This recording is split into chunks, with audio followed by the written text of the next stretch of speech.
अगर आपके फ़ोन में आई कांट इंस्टॉल का एरर आ रहा है तो सबसे पहले आपको अपने फ़ोन का स्टोरेज चेक करना है। स्टोरेज चेक करने के लिए आपको अपने मोबाइल के सेटिंग पे जाना है। सेटिंग पे जाने के बाद अबाउट डिवाइस पे आपको क्लिक कर देना है।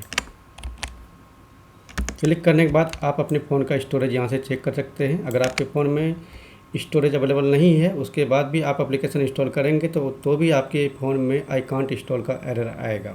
ठीक है, अगर आपके फ़ोन में स्टोरेज है फिर भी ये एरर आ रहा है तो इसको फिक्स करने के लिए आगे का प्रोसेस